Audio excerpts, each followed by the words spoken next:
Capítulo 3. El bien y el mal. Contenido. Origen del bien y del mal, el instinto y la inteligencia, destrucción mutua de los seres vivos. Fin del contenido. Subtítulo: Origen del bien y del mal. 1. Dado que Dios es el principio de todas las cosas, y puesto que ese principio es todo sabiduría, todo bondad y justicia, cuanto de él procede debe participar de sus atributos, pues lo que es infinitamente sabio, justo y bueno no puede producir nada irracional, malo e injusto. Por consiguiente, el mal que observamos no ha podido originarse en él. 2. Si el mal estuviera entre los atributos de un ser especial, sea como fuere que se lo llame, Ahriman o Satanás, habría dos opciones: ese ser sería igual a Dios y, por consiguiente, tan poderoso y eterno como él, o sería inferior. En el primer caso, habría dos potencias rivales en lucha incesante, cada una procurando anular lo que la otra hiciera, y oponiéndose mutuamente. Esta hipótesis es inconciliable con la unidad de miras que se revela en el ordenamiento del universo. En el segundo caso, por ser inferior a Dios, ese ser estaría subordinado a él. Al no ser posible que existiera eternamente, pues de lo contrario sería igual a Dios, habría tenido un comienzo. Y si fue creado, solo Dios podría haber sido su causa. En ese caso, Dios habría creado el espíritu del mal, de lo que resulta la negación de su infinita bondad. Véase el cielo y el infierno según el espiritismo. Primera parte, capítulo 9. Los demonios. 3. Sin embargo, el mal existe y tiene una causa. Los males de toda índole, físicos o morales, que afligen a la humanidad presentan dos categorías que corresponde distinguir: la de los males que el hombre puede evitar, y la de los que son independientes de su voluntad.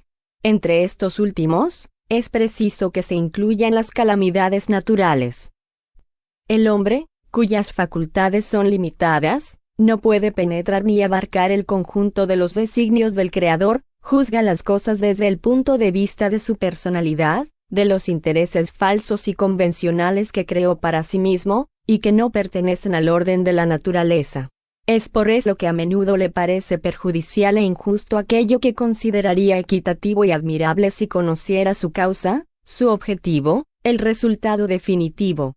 Al investigar la razón de ser y la utilidad de cada cosa, reconocerá que todo tiene el sello de la sabiduría infinita, y se inclinará ante esa sabiduría, aun con relación a cosas que no comprende. 4. El hombre recibió una inteligencia con cuyo auxilio puede conjurar o, al menos, atenuar considerablemente los efectos de las calamidades naturales. Cuanto más saber conquista y avanza en civilización, tanto menos desastrosas se vuelven las calamidades. Con una organización social sabia y previsora llegará, incluso, a neutralizar sus consecuencias, toda vez que no puedan ser evitadas por completo.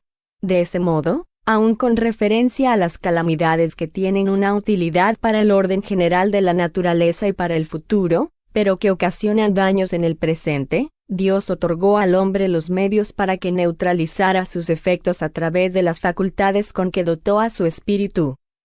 De ese modo, el hombre sanea las regiones insalubres, neutraliza los miasmas pestíferos, fertiliza tierras incultas y trabaja para preservarlas de las inundaciones, construye casas más salubres, más sólidas para que resistan a los vientos, tan necesarios para la depuración de la atmósfera, y se coloca al abrigo de las tempestades. Es así que finalmente, poco a poco, la necesidad le hace crear las ciencias, por medio de las cuales mejora las condiciones de habitabilidad del planeta y acrecienta su propio bienestar. 5. Dado que el hombre debe progresar, los males a los que se haya expuesto constituyen un incentivo para el ejercicio de su inteligencia, de sus facultades físicas y morales, y lo incitan a la búsqueda de los medios para evitarlos. Si no tuviese a qué temer, ninguna necesidad lo induciría a que buscara lo mejor, su espíritu se entorpecería en la inactividad, no inventaría ni descubriría nada. El dolor es el aguijón que impulsa al hombre hacia adelante en la senda del progreso. 6. No obstante, Los males más numerosos son los que el hombre crea por sus propios vicios, los que provienen del orgullo, el egoísmo, la ambición, la codicia, los excesos en todo. Allí se encuentra la causa de las guerras y de las calamidades que ellas acarrean, de las disensiones, de las injusticias, de la opresión del débil por el fuerte, así como de la mayor parte de las enfermedades. Dios estableció leyes plenas de sabiduría con el objetivo único del bien. El hombre encuentra en sí mismo todo lo que necesita para cumplirlas. Su ruta está trazada en su conciencia, y tiene la ley divina grabada en el corazón. Además, Dios le recuerda eso constantemente por intermedio de los mesías y profetas, de los espíritus encarnados que recibieron la misión de esclarecerlo, moralizarlo y contribuir a su adelanto, así como, en los últimos tiempos, a través de una infinidad de espíritus desencarnados que se manifiestan en todas partes. Si el hombre se ajustara rigurosamente a las leyes divinas, no cabe duda de que evitaría los males más punzantes y viviría feliz en la tierra. Si no lo hace, es en virtud de su libre albedrío, y por eso sufre las consecuencias de su proceder. Véase el Evangelio según el Espiritismo, capítulo 5, numerales 4, 5, 6 y siguientes. 7. Pero Dios, que es todo bondad, puso el remedio al lado del mal, es decir, hizo que del mismo mal saliera el bien. Llega un momento en que el exceso del mal moral se vuelve intolerable, e impone al hombre la necesidad de cambiar de vida.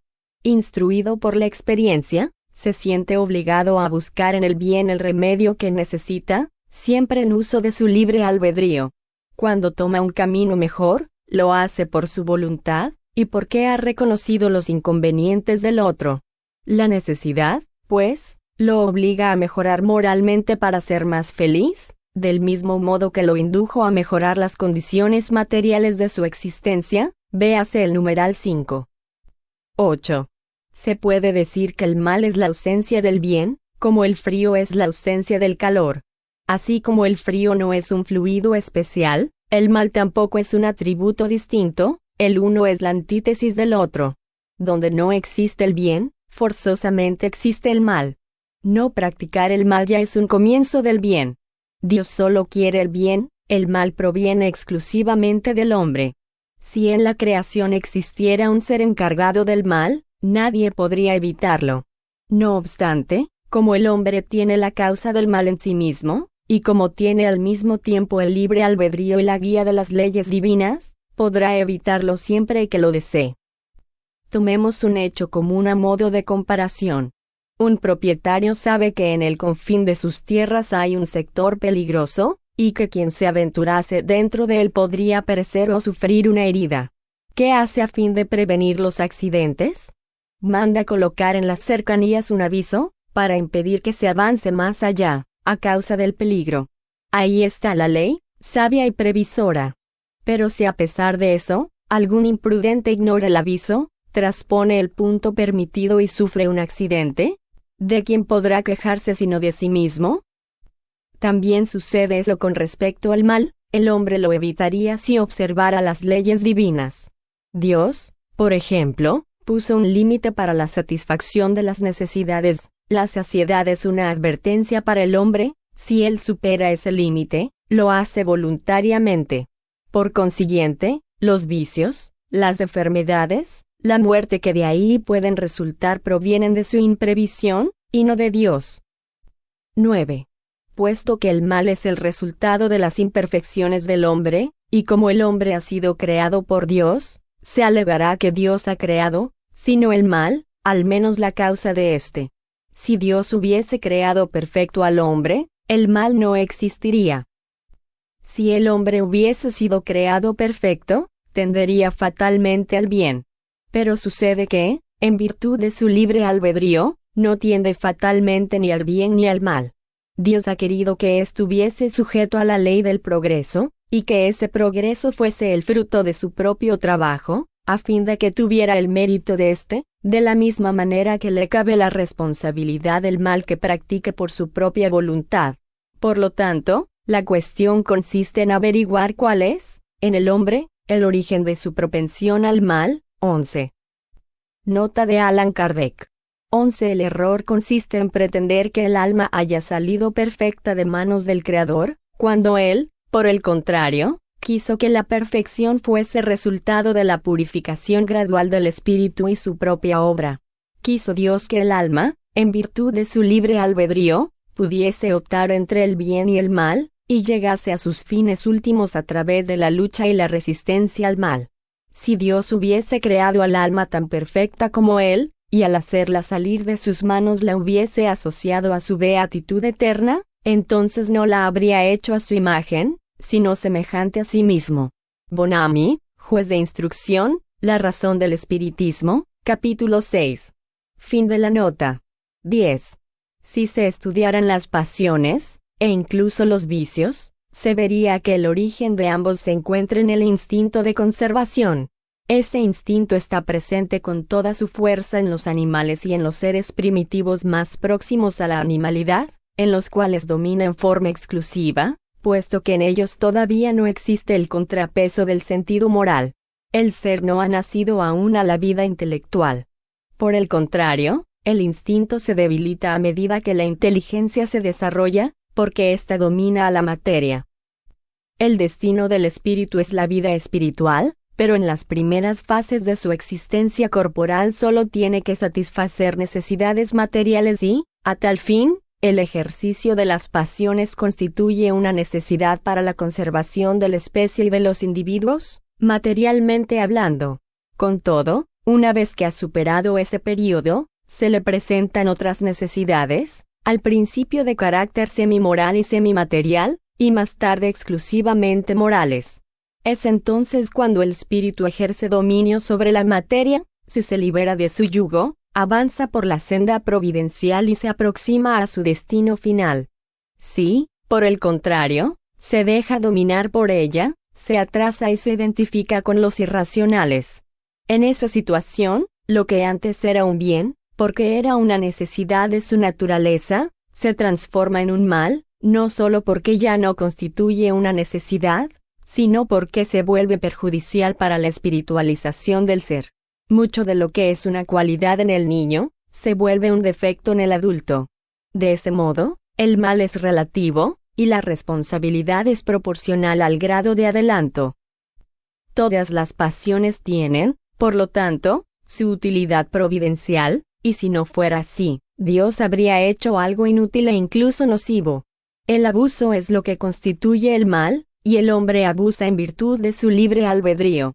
Más adelante, ilustrado por su propio interés, elige libremente entre el bien y el mal.